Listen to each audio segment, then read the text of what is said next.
का स्वाद लुहार से ना पूछो, उस घोड़े से पूछो जिसके मुंह में लगाम लगी हुई है। सर, ईश्वर को क्यों ठग रहे हैं? वीवीआईपी दर्शन, ईश्वर के समक्ष भी ये बात होगी कि एक जनसाधारण का दर्शन, एक वीवीआईपी दर्शन। डेली देखो, हर घंटे कोई बाबा आ रहे हैं, उनसे भिड़ने के लिए किसी मौलाना को भिड़ा दिया, वो ग्रह नक्षत्र देख के बता रहे हैं कभी नहीं नहाया तो कोई पाप नहीं धुलेगा।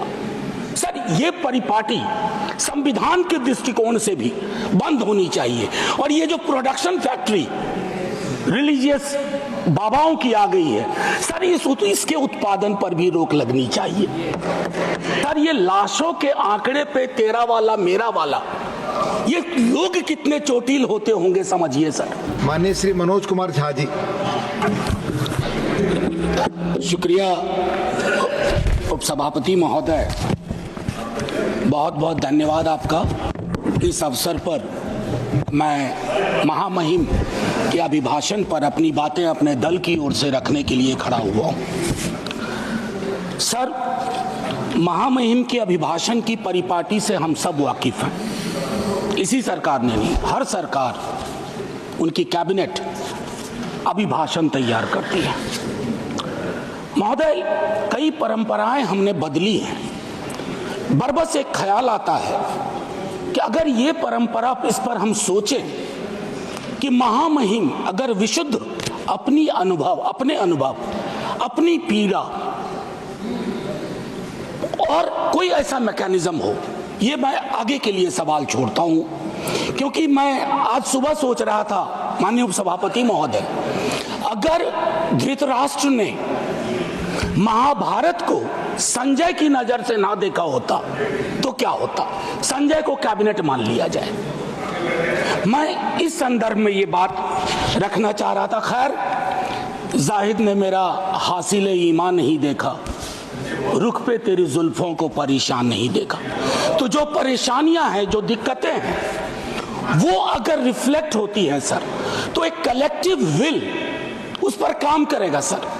दुनिया की कोई ऐसी समस्या नहीं है जिसको हम लोग साझा रूप से हल नहीं कर सकते हो। ये पक्ष विपक्ष का मामला नहीं है। उस संदर्भ में ये बात मैं कह रहा था सर। ये अवसर है, महाकुंभ में जो जाने गई हैं, मैं उनके लिए श्रद्धांजलि व्यक्त करता हूं अपने सभी साथियों की ओर से। सर, मैं आंकड़ों में जाऊंगा ही नहीं। मैं कोविड के दौर का भी गवाह हूं सर। कितनी लाशें अनअटेंडेड चली गई सर। अति साधारण लोग हैं ये। जिंदगी में डिग्निटी चाहिए सर, संविधान भी कहता है, लेकिन मौत में उससे बड़ी डिग्निटी चाहिए। अगर हम डिग्निफाइड डेथ नहीं इंश्योर कर पा रहे हैं सर, तो ये हमारे सामूहिक विफलता है सर। क्या आंकड़े की बात करूं? मैं जानता हूं मुझे फोन आते हैं, आपको भी आते होंगे कि फलनवा वो गया है, कोई खबर नहीं लग रही है, फोन नहीं लग रहा है। वो व्यग्रता, वो चिंता सर तब बढ़ जाती है ना, जब 17 घंटे तक कोई आधिकारिक पुष्टि नहीं होती है, तो अफवाह फैलती है सर।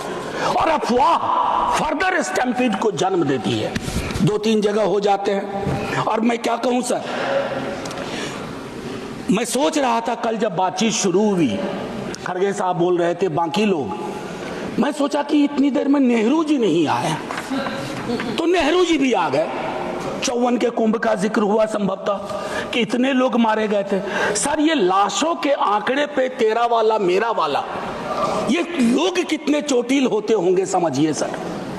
मैं आपके माध्यम से ये कहना चाहता हूं। और एक और चीज सर, इसके लिए भी मैंने, माननीय नड्डा साहब थे उस दिन, all party meeting, Prahlad ji भी थे, मैंने एक बात कही थी सर, इस देश में धर्मांधता और धार्मिकता का फर्क मिटता जा रहा है। धार्मिक देश है हम, हजारों साल से धर्मांधता नई चीज है।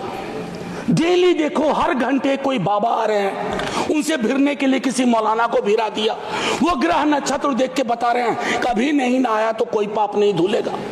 सर, ये परिपाटी संविधान के दृष्टिकोण से भी बंद होनी चाहिए। और ये जो प्रोडक्शन फैक्ट्री रिलीजियस बाबाओं की आ गई है सर। इसके उत्पादन पर भी रोक लगनी चाहिए सर। दिक्कत क्या है? प्लीज बैठकर सर, बैठकर बात नहीं। आप आपस में बैठकर बात नहीं प्लीज सर। मैंने उसके कहा था कि हर धर्म के अंदर इस तरह के सुपरस्टिशन जन्म हो रहे हैं। और मैं एक और बात कहता हूं सर, ईश्वर को क्यों ठग रहे हैं? वीवीआईपी दर्शन, ईश्वर के समक्ष भी ये बात होगी कि एक जनसाधारण का दर्शन, एक वीवीआईपी दर्शन। सर ये संविधान सबसे मजबूत चीज है। पॉलिटिकल पार्टीज कलेक्टिव विल है। कोई भी वीआईपी दर्शन किसी मंदिर में, किसी दरगाह में नहीं होगा कभी। प्लीज आप बैठ जाइए सर। मैं सिर्फ इतना कहना चाहता हूं सर कि माननीय महामहिम ने एक बात रखी कि सरकार के निर्णयों से गरीब, मध्यम वर्ग, युवा, महिलाओं, किसानों को सर्वोच्च प्राथमिकता मिलती है। सर अगर ये सच होता तो मैं ये सवाल नहीं उठाता। आंकड़े तो हमें उपलब्ध ही नहीं हो पा रहे हैं सर। सेंसस ही नहीं हो रहा तो बाकी छोड़ दीजिए। हम कास्ट सेंसस की बात करते हैं, यहाँ सेंसस का एलोकेशन ही देख करके चिंता में पड़ गए हैं कि आखिर कौन सी चिंता है। सर ये आंकड़े चिंता का विषय है सर। किसान प्राथमिकता में है और किसान से संवाद नहीं है सर। असल में एक बात एक कवि ने कही थी सर, आप मुझसे बेहतर जानते हैं कि लोहे का स्वाद लोहार से ना पूछो, उस घोड़े से पूछो जिसके मुंह में लगाम लगी हुई है। ये हम पूछना भूल गए सर। मैं एक महत्वपूर्ण मुद्दा जो मैंने ऑल पार्टी मीट में भी कहा था, आय की घोर असमानता, ये हमको आपको आने वाले वर्षों में और परेशान करेगी। बिलियनियर ज्यादा हो उससे विरोध नहीं है, लेकिन ये जो खाई बढ़ती जा रही है सर, वर्ग और जाति का ऐसा खेल हो गया है कि लोगों के बीच में डेप्रिवेशन इंडेक्स, मैं आंकड़ों की बात कर रहा हूं। No cross talk please. आमतौर पर आप झाजी चेयर की सर, मैं सिर्फ ये कहना चाहता हूं, बेरोजगारी मैं जानता हूं सर, इसका इंस्टेंट सॉल्यूशन किसी के पास नहीं है। मैं ये कहूं कि नड्डा साहब की सरकार बैंडेड लगा देगी, नहीं सर वो नहीं होगा। लेकिन कलेक्टिव विल क्या है, ब्लूप्रिंट क्या है बेरोजगारी के लिए? उसके लिए पहली चीज होती है सर, एक्नॉलेज इट, मानो कि बेरोजगारी है। डोंट कुक डेटा कुकिंग करेंगे, इतने को ऐसे रोजगार मिल गया, इतने वहां कुछ चल रहा है, इससे फर्क नहीं पड़ता सर। हर 3 युवा में 2 बेरोजगार है। और नतीजे में देखिए सर, एक हमारे यहाँ संस्था है बिहार में जो परीक्षाएं कंडक्ट करती हैं उच्च पदों की सर, उसका करिकुलम वाइटे कहता है कि बीते कुछ वर्षों में कोई भी परीक्षा बिना रिगिंग के नहीं हुई है। और अगर आप वहां जाकर के न्याय मांगो तो आप पे लाठी चार्ज होता है। तो युवाओं का कौन सा देश हम दे रहे हैं सर? एक ऐसा देश जिसमें वो अपनी मांगों के लिए सड़कों पे ना आए, और लेजिटिमेट मांग सर, कोई गलत मांग नहीं सर। मेरे रेलवे मिनिस्टर साहब के रेफरेंस से बहुत सारी ट्रेनों का जिक्र किया, वंदे भारत, अमृत भारत, नमो भारत, मुझे कोई गुरेज नहीं। नीरज भाई ने कल अच्छी एक बात कही थी, हम और नीरज भाई वैशाली एक्सप्रेस में एक बार मिले थे। ये बस्ती से चढ़े थे संभवतः, मैं सहरसा से था सर। मैं चाहूंगा कि वो जो पुरानी एक्सप्रेस और पैसेंजर ट्रेन हैं जो इस देश के 88-90% कैरेज को ले जाती है, लोगों को ले जाती है, उनकी क्या हालत है? उनकी हालत अगर देख लें, और मैं तो कहूंगा माननीय रेल मंत्री जी से आपके माध्यम से औचक निरीक्षण करें, लेकिन भेष बदल के मुरेठा उरेठा बांध लें, दाढ़ी बढ़ा लें, ताकि लगे नहीं कि ये वही व्यक्ति है। और फिर देखें कि अद्यतन स्थिति क्या है सर। पेज नंबर 25 में माननीय महामहिम कहती हैं वामपंथी उग्रवाद से प्रभावित जिले कम हो रहे हैं। बड़ी खुशी की बात है। लेकिन एक दक्षिणपंथी उग्रवाद भी है, एक दक्षिणपंथी अतिवाद भी है, और जिसके अंदर संभावना होती है कि वो छद्म राष्ट्रवाद का रूप ले लेता है, उसके बारे में हम क्या सोच रहे हैं, ये भी सर तय करना होगा। अन्यथा संविधान के मूल्य, ये सारी चीजें खारिज हो जाएंगी। सर पेज नंबर 27 पे पैरा 31 महामहिम कहती हैं 144 करोड़ आबादी के क्षेत्र हैं, भिन्न भिन्न राज्य हैं, भिन्न भिन्न आबादी में भिन्न भिन्न क्षेत्र हैं, भिन्न भिन्न भाषाएं हैं। मेरी समझ में नहीं आया कि हमने रिलीजन को, धर्म को ओमिट क्यों किया इसमें। हम भिन्न भिन्न धर्म के भी देश हैं, और ये हिंदुस्तान की खूबसूरती है, भारतवर्ष की खूबसूरती है कि दुनिया का कोई ऐसा धर्म नहीं है जो हमारे यहाँ ना हो, और पारस्परिक मेल जोल का एक लंबा इतिहास रहा है। हम दुनिया को सीख दे सकते हैं, हम दुनिया को सीख दे सकते हैं कि let's learn from pluralism from us, peaceful coexistence. हालांकि हाल के दिनों में हमने वो लर्निंग का जो मॉड्यूल है उसको खराब कर दिया है। हाल के दिनों में एक और चिंता का विषय रहा था जो मैं आपको कहूं। इससे पहले कि मैं एक बात कहूं, सर मैं हिंदू हूं, लेकिन मैं चाहूंगा कि मेरे धर्म में, बाकी धर्म के लिए भी अपील करूंगा, लेकिन अपने धर्म में भी फर्क आए चीजों को देखने में। सर ये किताब है, अगर आप कहेंगे तो मैं गिफ्ट करूंगा नड्डा साहब को। Thank you Gandhi.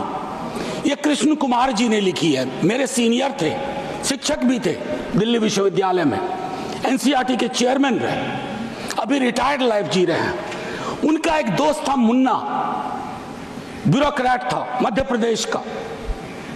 He died an unfortunate death during Covid.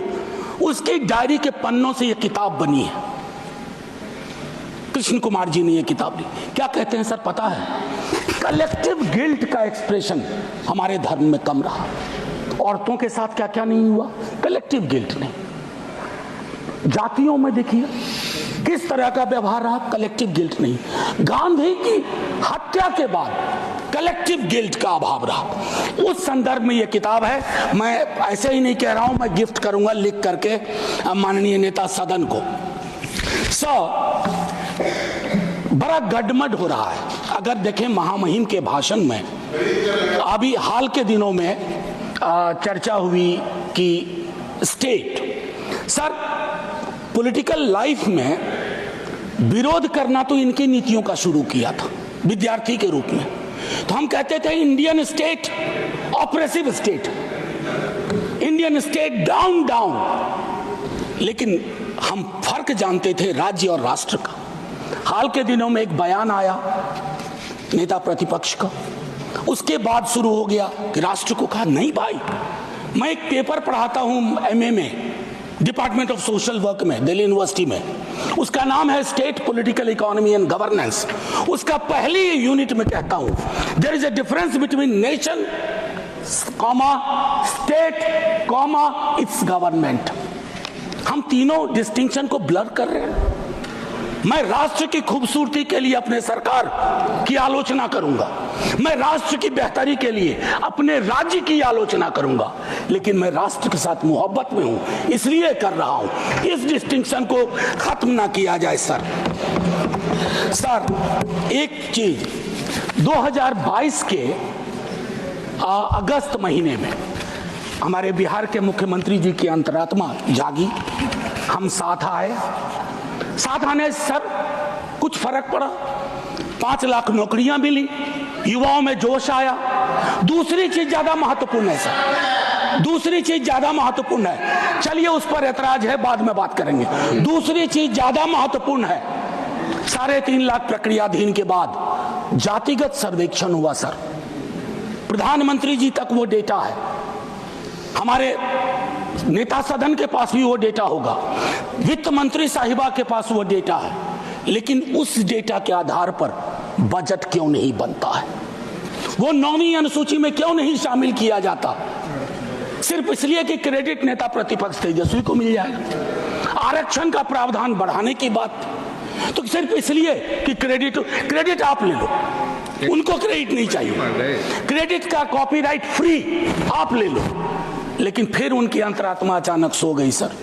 अब जब सो गई तो अब जाग नहीं रही है। एनीवे सर, वो अलग मसला है सर। आप निजी टिप्पणी नहीं कर सकते। सर मैंने किसी का नाम भी नहीं लिया। आपने पहले नाम लिया, प्लीज हादी। मैंने नाम लिया था। नाम हटा दीजिए, कहिए मेरे मुख्यमंत्री। नहीं, ठीक है सर। सर इससे क्या होगा ना कि हकीकत भी समावेशी होगा। सर एक चीज जो मैं कहना चाह रहा था कि हाल के दिनों में अभी भी जब हम जिक्र कर रहे थे तो उसमें ये चीज कही कि जो मैंने कहा कि धर्म का जिक्र नहीं है, तो सर वक्त पे बहुत चर्चा हो रही है।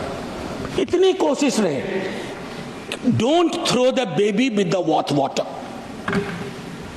बच्चे के गुसल के पानी के साथ बच्चा ना फेंक दीजिए। बस मैं इतना कहूंगा, 14-25 का उल्लंघन ना हो, आर्टिकल 14 और 25 का, इतना कहूंगा। और एक चीज सर और कह करके अपनी बात खत्म ही करूंगा। सर मैं दिल्ली विश्वविद्यालय में पढ़ाता हूं। अभी यूजीसी का ड्राफ्ट रेगुलेशन आया, यह भी मैंने ऑल पार्टी मीट में कही थी। हमारे दोनों माननीय मंत्री जी वहां थे, हाँ हमारे साथी लोग सब थे, इन्होंने भी रेज किया। सर ड्राफ्ट रेगुलेशन मैं चाहूंगा आप पढ़िए। सर ये विश्वविद्यालयों की मौत की इबारत है। It's going to be an obituary for the university system at is exist today. It's anti teacher, anti university and anti federalism, anti student. क्यों ये कह रहा हूं मैंने एक अंग्रेजी दैनिक में लेख लिखा इसके बारे में। सर विश्वविद्यालय का हूं, पीड़ा होती है। क्या बनाना चाह रहे हैं विश्वविद्यालय का? विश्वविद्यालय में विश्व शब्द महत्वपूर्ण है, वैश्विक। वर्ल्ड व्यू उसका क्या है? नैरो है या व्यापक है? अगर नैरो है तो फिर क्या जरूरत है? या कहीं ये प्लान तो नहीं है कि पूरी की पूरी शिक्षा की व्यवस्था हम निजी हाथों में सौंप दें, ताकि आपके तो स्कूल के नाम भी मैंने कई बार आपत्ति दर्ज की है। Eklavya model school. Sir Eklavya के नाम पर, एकलव्य को प्रताड़ित चरित्र मानता हूं। प्रताड़ित था वो, सिस्टम का पार्ट नहीं था। इसलिए सर मैं चाहता हूं कि पूरी व्यवस्था उस अनुसार से हमें देखनी चाहिए। सर एक चीज कहूंगा इसमें, अगर मैं 2-3 छोटी छोटी चीजें सर, आंगनवाड़ी, सहायिका, आशा, ये हमारे कैरियर्स हैं, हमारी सारी स्कीम को ढो रहे हैं। उनका मानदेय क्या है? उनका मानदेय चिंता का विषय है। सारी स्कीम को वो कैरी करते हैं। एक तो वैकेंसी है, ऊपर से उनके मानदेय में कोई बढ़ोतरी नहीं, तो एक स्टैग्नेशन है सर, कंप्लीट स्टैग्नेशन है। उनके लिए सोचा जाए, उनके बारे में, उनके कार्य के अनुरूप चर्चा हो। सर टीचर की वैकेंसी, मैं तो अपने यहां से भी वाकिफ हूं, विश्वविद्यालयों की बात नहीं करूंगा। एक श्वेत पत्र आना चाहिए, SC ST OBC रिजर्वेशन की क्या अद्यतन स्थिति है विश्वविद्यालयों में, ICSR इंस्टीट्यूशंस में। सर लोगों की आंखें फटी रह जाएंगी। मैं बता रहा हूं, कोविड में जब मैंने बात की थी, जो आज मैंने कुंभ वाली बात की, बीजेपी के दोस्तों ने आके कहा somebody had to speak। Sir हम पार्टी अलग अलग हो, धारा तो एक है सर। लोग उनसे भी तो कहते होंगे कि हमारा रिप्रेजेंटेशन क्या हो रहा है, हमारे बारे में क्यों नहीं बोलते हो। सर ये मैं समझता हूं एक श्वेत पत्र आना चाहिए। मैंने पूरा आंकड़ा था, आंकड़ा मैं हाँ सर, अब नहीं ये उचित नहीं होगा, क्योंकि सेंट्रल हॉल में वो अद्भुत जगह थी। सर बस खत्म कर रहा हूँ। सेंट्रल हॉल में एक अद्भुत जगह थी जहां लोग कटिंग अक्रॉस पॉलिटिकल पार्टी आते थे। ये अवसर नहीं है उसके लिए वकालत करने का, लेकिन मैं कहूँगा कि सेंट्रल हॉल नुमा एक चीज़ बेहद आवश्यक है। तब सर ये पार्लियामेंट में डेडलॉक नहीं होगा। डेडलॉक तोड़ने की सबसे खूबसूरत जगह सेंट्रल हॉल थी। खैर एनीवे सर, मैं ये कहना चाहता हूं, टीचर शॉर्टेज, छोटा एक उदाहरण दे रहा हूं, सॉल्यूशन। शिक्षा प्रेरक हजारों की संख्या में पार्ट ऑफ ए प्रोग्राम था, आज वो खाली बैठे हुए हैं, आप उनको एम्प्लॉय करो। डीएलएड आप ही की सरकार का प्रोग्राम था, डीएलएड आप ही की सरकार का आइडिया था, आपने क्या किया? डीएलएड के बाद न्यायालय के इंटरवेंशन के बावजूद, बस खत्म कर रहा हूं सर, बावजूद उसको अपने दरकिनार कर दिया। तो मैं माननीय महामहिम के, जब मैंने शुरुआत की थी, सर एक लाइन कह के ख़त्म करूंगा और मैं सर्वेश्वर से ख़त्म करूंगा, और ये मैं अपने सब के लिए कह रहा हूं। यदि तुम्हारे घर के एक कमरे में आग लगी हो तो क्या तुम दूसरे कमरे में सो सकते हो? यदि तुम्हारे घर के एक कमरे में लाशें सड़ रही हो तो क्या तुम दूसरे कमरे में प्रार्थना कर सकते हो? यदि तुम्हारा जवाब हाँ है, मुझे तुमसे कुछ नहीं कहना है। जय हिंद सर।